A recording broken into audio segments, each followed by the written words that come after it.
Of course, increase in life expectancy hugely affects your population size. So for most countries, the population increases is mainly now based on the fact that people are just living much longer. So every time they have a census, you're still there to be counted in because you're still alive. You didn't die when you were 55.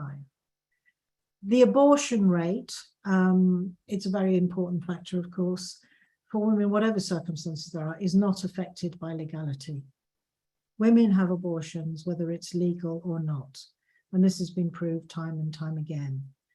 The main change with abortion, for example, because a lot of people are sort of somehow saying, women aren't having enough babies, we must stop abortion, you know. Well, the only thing that happens, the difference between legal and illegal abortion is that when it's illegal, more women die and more orphans are created because many, many women are having abortions when they've already had children.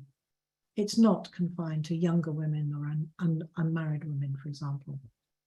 And also a new trend, a very important new trend, because we've been living sort of in a world perhaps for 50 years where life expectancy in general has been going up and up and up.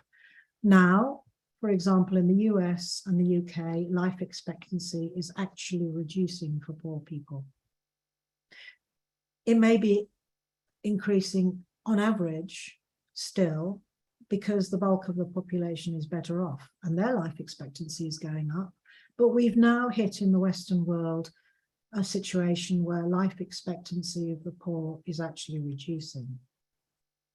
Other vital global facts: more education for women always affects the birth rate downwards. It doesn't matter what culture, what religious traditions, what the level of that, you know, what the state of that education system it is. Women are getting better educated all around the world, and this always affects the birth rate downwards.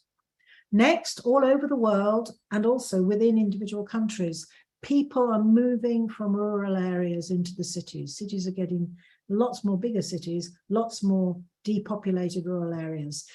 It's more exciting, more expensive to have children in the big cities. You can offer them more. It costs you more to offer them more. People are having smaller families for that reason all around the world. Also, in many developed countries now, even poorer people from working classes are modeling the middle classes. And instead of leaving it to the state, say, to educate their children, they feel they should put a lot of extra resources into the children that they have. And this is another reason for pushing the birth rate down. Have 1 or 2 children and spend a lot of money and time on educating them and getting them into a better position in life. And of course, if more men and women don't want children, the theory, well, then if you're going to keep this reproduction rate up, the ones who do want them are going to have more.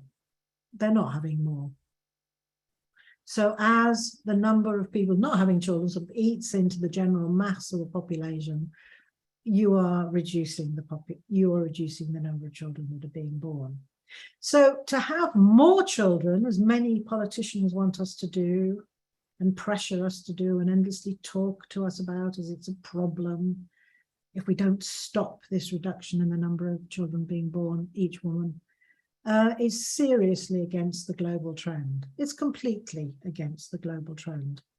So we have to bear that in mind. As soon as states start endlessly talking about increasing birth rates, what's this going to mean for women?